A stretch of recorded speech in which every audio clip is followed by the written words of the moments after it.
आप सभी लोगों को मेरा प्रणाम। परमपिता परमात्मा से बस यही प्रार्थना करते हैं कि सर्वे भवन्तु सुखिनः, सर्वे सन्तु निरामया, सर्वे भद्राणि पश्यन्तु, मा कश्चित् दुख भाग भवेत्। कि हे परमात्मा, आप सबको सुखी रखना। और आज काफ़ी दिन के बाद मैं वीडियो बना रही हूँ और अभी तक भगवान जी से प्रार्थना ही कर रहे थे सभी के लिए कि प्रार्थना में बहुत ताकत होती है। जिस प्रकार से एक मकान होता है, बहुत बड़ी बिल्डिंग होती है, उसमें खिड़की दरवाजे, बाहर जो टाइल्स लगी हुई होती हैं, जो कलर किया हुआ होता है और जो डिजाइन होती है, जो आर्ट होता है, वो सबको नजर आता है। लेकिन बिल्डिंग जिस फाउंडेशन में टिकी हुई है, जो नींव जो है, जो फाउंडेशन है, वो किसी को भी नजर नहीं आता। इसी प्रकार से जो प्रार्थना होती है वो भी आंतरिक होती है। हम भले ही लोगों के सामने नहीं हैं, लेकिन सामने नहीं होने के बाद भी हम दिन रात परमात्मा से प्रार्थना करते हैं कि सभी सुखी हों, सभी निरोगी हों। और वैसे ऐसी स्थिति में जहाँ पर चारों तरफ से यही सुनने को मिलता है, यहाँ ये हो गया, वहाँ वो हो गया, बहुत सारे ऐसे लोग हैं जो अच्छी चीजें, अच्छे समाचार नहीं देते और भी डराते हैं लोगों को। लेकिन हमें डरना नहीं है, क्योंकि भगवान कृष्ण गीता में समझाते हैं कि क्यों व्यर्थ चिंता करते हो, किससे व्यर्थ डरते हो, कौन तुम्हें मार सकता है। देखो, ये मन ही तो है और मन से ही हम हारते हैं और मन से ही हम जीत जाते हैं। कबीर महात्मा कहते हैं, मन के हारे हार है, मन के जीते जीत। कहे कबीर प्रभु पाइए, मन के ही प्रतीत। क्योंकि मन से ही मनुष्य हारता है और मन से ही जीत जाता है। और ऐसा मन और हिम्मत भी मन ही देता है। बाहर के लोग आपको मदद कर सकते हैं, लेकिन अपनी मदद आप खुद करेंगे। और हिम्मत, और वैसे आप सभी लोगों को पता है कि हम जिस चीज को आमंत्रित करते हैं वो चीज जरूर हमारे पास आती है। तो आप ऐसी चीजों को आमंत्रित मत कीजिए जिससे आपको परेशानियों का सामना करना पड़े। क्योंकि हम जिस चीज में ज्यादा ध्यान देते हैं, जहां ज्यादा फोकस करते हैं, तो जहां ज्यादा ध्यान देंगे उसी चीज में उन्नति होती है। आप 4 दिन लगातार अपने हाथ को घिसते रहिए, यहां पर मालिश कीजिए, घिसते रहिए। 4 दिन बाद आप देखेंगे दोनों हाथों को अगर आप मिलाएंगे तो एक आपको ज्यादा साफ स्वच्छ नजर आएगा और एक का जो रंग है वो थोड़ा अलग दिखाई देगा। और वैसे भी ध्यान जो है उसमें बहुत बड़ी ताकत है। जो सोचोगे वही होगा। तो आप ये मत सोचिए कि अगर आपको थोड़ा बहुत सिर में दर्द है, आपको जुकाम हो गया है, तो आपको वो बीमारी ही लग गई है। नहीं, ये जुकाम तो पहले भी होता था। सारी बीमारियां आप देखिए, नई नई बीमारियां आ जाती हैं, लेकिन इस संसार के अंदर सारी बीमारियों का इलाज है, लेकिन मन की बीमारी का कोई इलाज नहीं है। जो भ्रम है, जो हमने भ्रम पाल रखा है, इसके लिए कोई वैक्सीन नहीं बनी हुई है। तो भ्रम को हटा दीजिए। देखिए हम क्या चाहते हैं, हमारी चाहना क्या है। एक बच्चा चाहता था कि मुझे स्कूल न जाना पड़े, मैं सारा दिन खेलता रहूं, वही हो गया। और एक औरत चाहती थी, एक महिला चाहती थी कि मैं जो है कुछ समय अपने पति के साथ बिताऊं, और सारा टाइम जो है वो ऑफिस ही रहते हैं, मुझे टाइम नहीं दे पाते।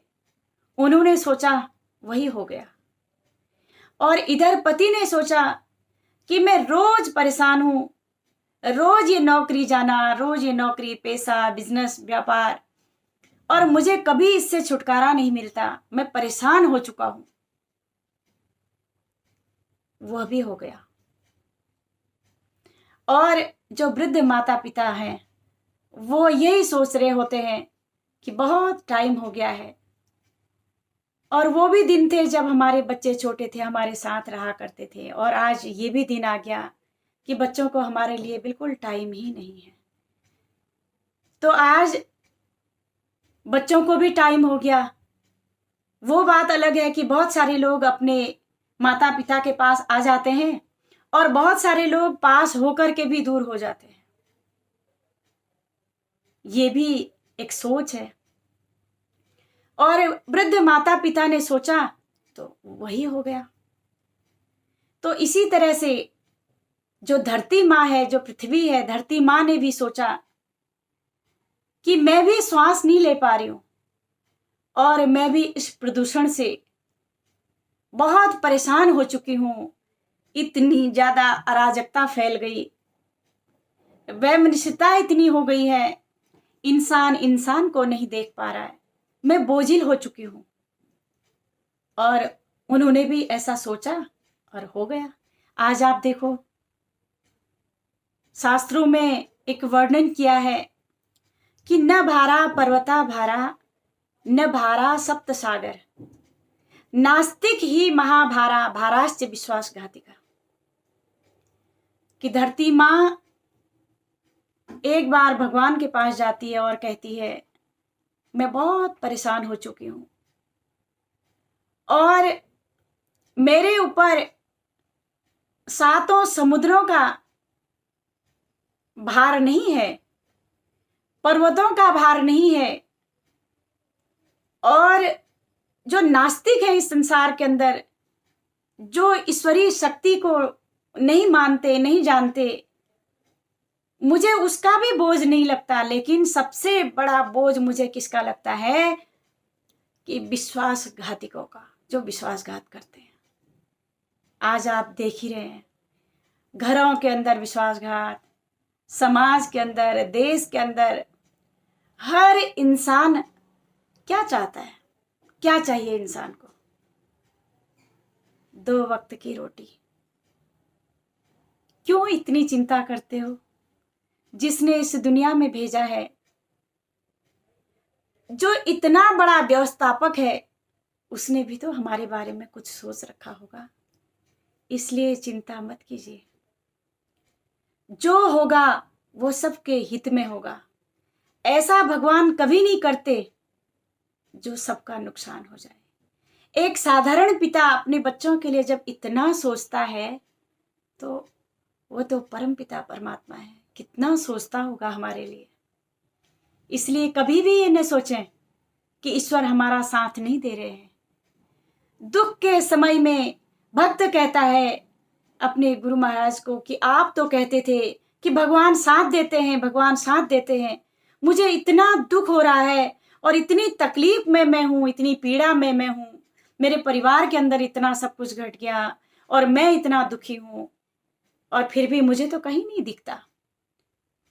तो गुरु महाराज कहते हैं, अरे यही तो तेरी आंख जो है नहीं पहचान पाती है, तेरी बुद्धि सोच नहीं पाती है, क्योंकि वो सब चीजों से परे है। जब तुझे दुख होता है तब तुझे परमात्मा अपनी गोद में उठा लेता है। और गोद में लेने के बाद तुझे सिर्फ तेरे ही कदम दिखते हैं, लेकिन वो तेरे कदम नहीं होते, वो परमात्मा के कदम होते हैं। और परमात्मा तुझे अपनी गोद में उठा लेता है। तो देखो, परमात्मा की शक्ति बहुत बड़ी शक्ति है, बहुत बड़ी बाहें हैं उसकी, वो सबको बचाता है।